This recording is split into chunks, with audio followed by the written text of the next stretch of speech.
Nevertheless, as this part of a poem called The Sale of Ulysses seems to me particularly appropriate, I will ask his indulgence this one last time. If knowledge and the thing known are one, so that to know a man is to be that man, to know a place is to be that place, and it seems to come to that, and if to know one man is to know all, and if one's sense of a single spot is what one knows of the universe, then knowledge is the only life, the only sun of the only day, the only access to true ease, the deep comfort of the world and fate.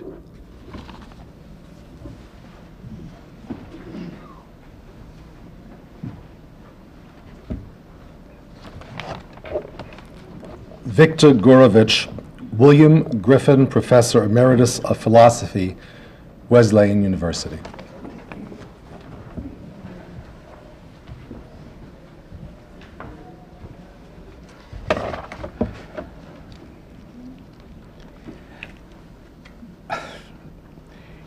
It seems redundant to say so, but Seth's death is a very great loss. Our world has become a poorer and a darker place. He kept inquiring of it in ways that helped guide us to occasional clearings. And with him gone, we'll find it harder to thread our way. We met in 1949, my first year at Chicago. I don't recall a particular occasion of our meeting. It must have been in a class of Strauss's. I do vividly recall the long discussions a number of us regularly carried on after those classes. We sensed from the very first how special our encounter with Strauss was, even if we didn't realize from the first how deeply it would mark us for the rest of our lives. Seth always stood somewhat apart. He cut a distinctive figure, tall, rather gaunt, head cocked somewhat quizzically even when he just stood or strode across campus. And I seem to recall him always clad in dark gray or black. Even as a very young man, he projected confidence, authority, aloofness. Not that he was dour. He was animated, he always laughed freely, often, and with evident pleasure.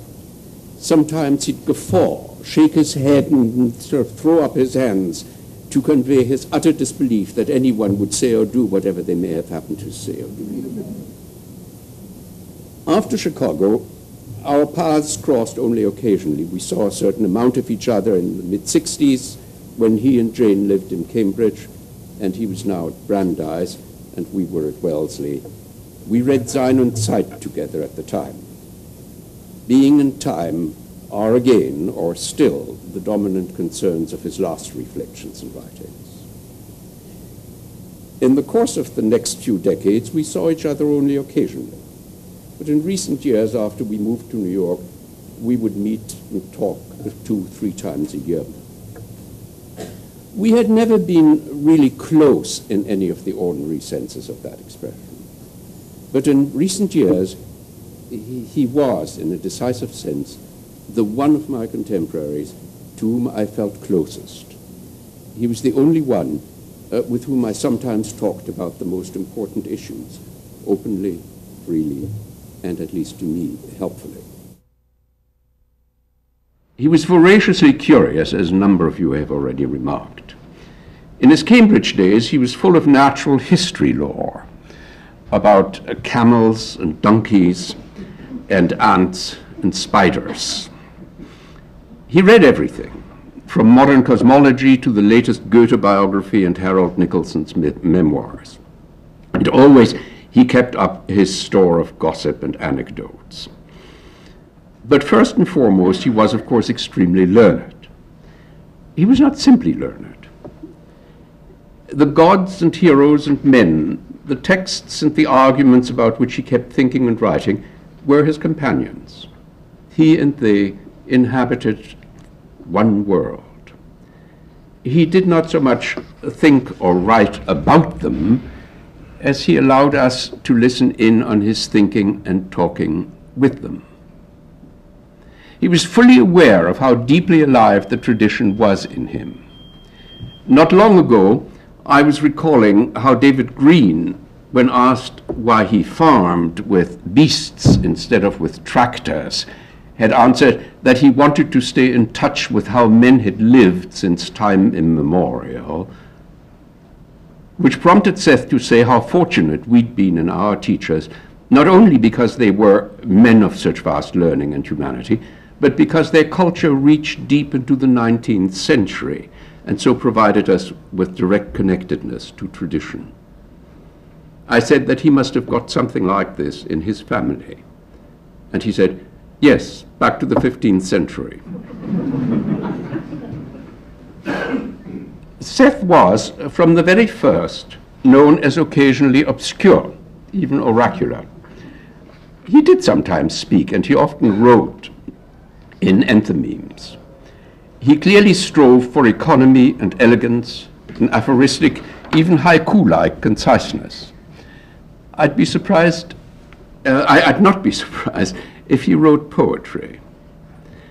But for the most part, his conversation and his writing were clear, and often they were wonderfully perspicuous. The issues and the texts which he studied are many-layered. In his writing about them, he tried to do justice to their density by imitating it at the same time as he analyzed it.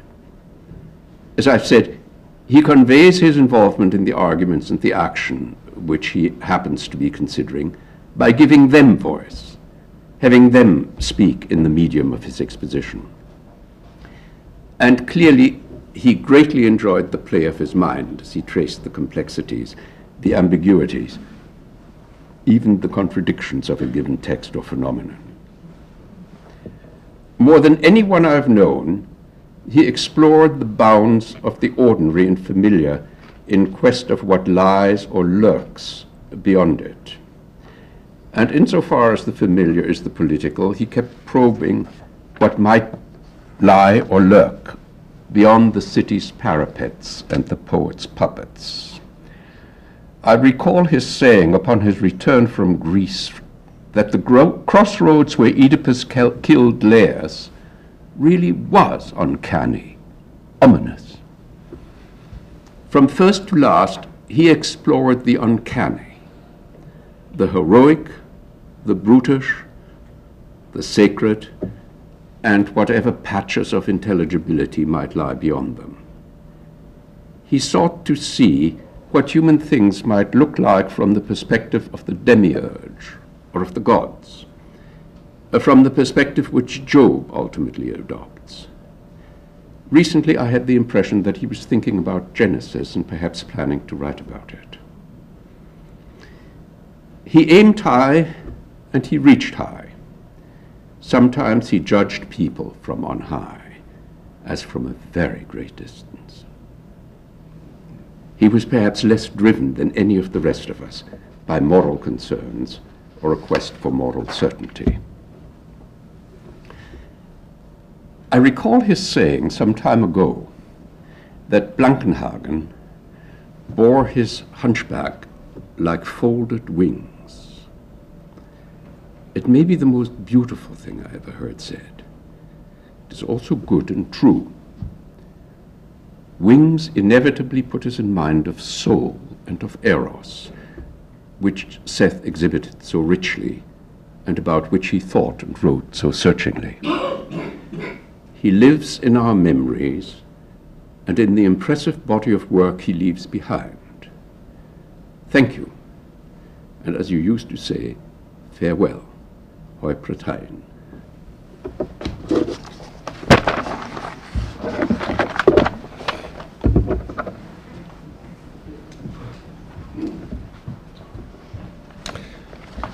Our memories and our conversations will continue in a moment, I hope, outside at a modest reception.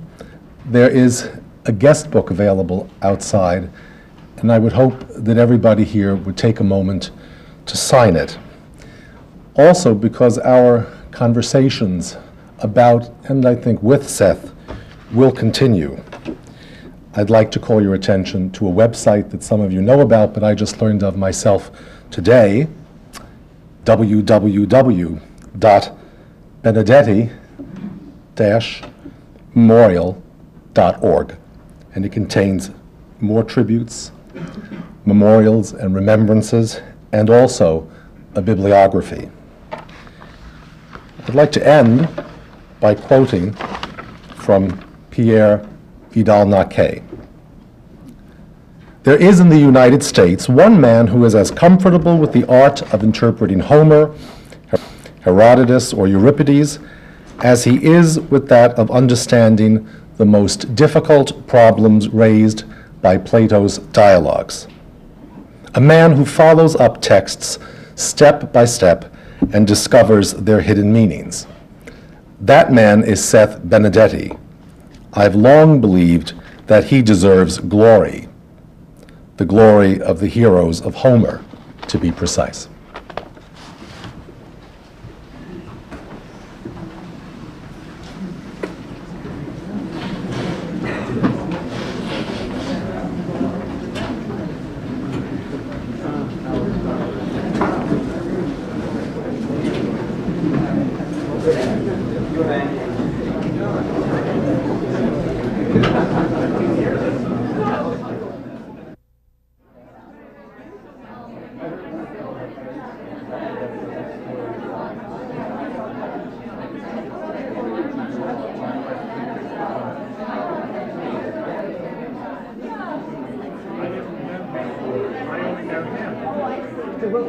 But his way of speaking, mannerisms, I think they're all cut to some extent from the same.